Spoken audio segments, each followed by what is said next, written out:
मां बेनज़ीर जे नियाणियुनि खे अपील करां थो, बख़्तावर खे, माई खे, आसवा खे, अधी बच्चा तव्हां असांजो भणी जियो, असांजो मदद तव्हां करो, असांजो कोई ॿुधण वारो न आहे।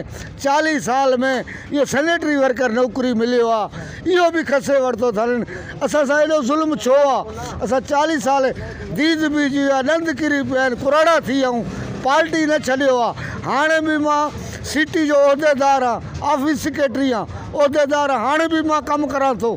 इहो मां ॿई नियाणियुनि खे अपील करां थो, बख़्तावर खे, आसवा खे, असांजी मदद यकदमि कर। हे जेको दुश्मन आहे जंहिं असांखे गोलियूं मारियूं, इनखे यकदमि हटाए, इनखे इनकारी कई वञे, यकदमि इनखे हटाए, असांजो पघारां बहाल करो। असां बुख ते अधी वेठा आहियूं, असांजो कमाइण वारो कोन्हे, नंढा नंढा बच्चा आहिनि, असां ग़रीब मिसकीन वर्कर आहियूं, सारी ज़िंदगी पार्टी खे जिंद ॾिनो आहे, असांजी मदद करो। असां कंहिं ॾे वञूं, असां बुखा पेट वेठा आहियूं। था करूं, असां 40 साल जा असां वर्कर हूँ, पार्टी में रही चुका हूँ और असां कमु कंदा ईंदा आहियूं, असांजी औलाद कमु कंदी ईंदी आहे। असांखे अचण सहित टाउन कमेटी में असां उन्हनि खे अपील कईसीं त असांखे बाबा बहाल करायो। असांजा MNA वेठा, MPA वेठा, असां चयोसीं महिरबानी करो असां वर्करनि खे बहाल करो। असां उन्हनि खे चयोसीं, असांजा मुतालबा न मञिया विया, असांखे फौरन हटाए टे में असांखे छॾे ॾिनो। असां बुख ते वेठा आहियूं, असां 30,000 खाधी वेठा आहियूं, असांखे चौथी पघार आहे, असांखे न मिले थी।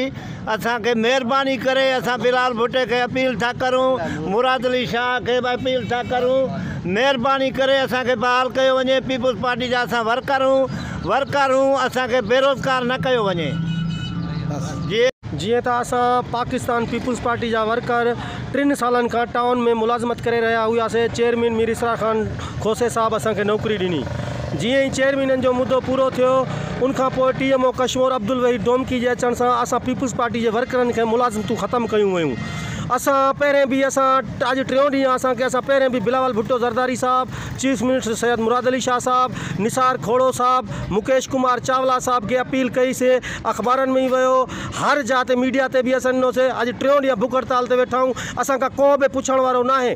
बिलावल भुट्टो ज़रदारी साहब, ख़ुदा जे वास्ते असांजा ॿार बच्चा हिननि ग़रीबनि जा बुख ऐं बदहाली में मरनि था पिया, तव्हां पुछो ई नथा छो? पीपल्स पार्टी जा वर्कर आहियूं, जियाला आहियूं, हिकिड़ी 20,000 जी सैलरी वारी नौकरी हुई, उहा बि असांखां खसी वई आहे। प्लीज़ असां मुतालबो था कयूं त महिरबानी करे असांजी नौकरी बहाल कई वञे ऐं हिननि ग़रीबनि जो असांजो रोज़गार जेको आहे ॾिनो वञे, जीअं असां बच्चनि जो गुज़र सफ़र करे सघूं।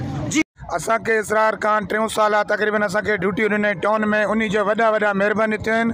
मां तालके सदर पीपल्स यूथ जा पंहिंजा सॼा वर्कर, ये सॼा पीपल्स पार्टी जा वेठा आहिनि। जीअं TM साहब आयो आहे, जीअं असांजो पंहिंजो सेक्रेटरी साहब चेयरमैन जो मुदो ख़तमु थियो, जीअं TM साहब आयो आहे, असांजे सॼे वर्करनि खे हटाए छॾियो अथसि। इहो साईं मुराद अली शाह खे ऐं बिलावल भुट्टो खे अपील था कयूं, असांजे ड्यूटियूं बहाल कयूं वञनि। असांखे तक़रीबन 3 ॾींहं असां बुख हड़ताल ते वेठा आहियूं।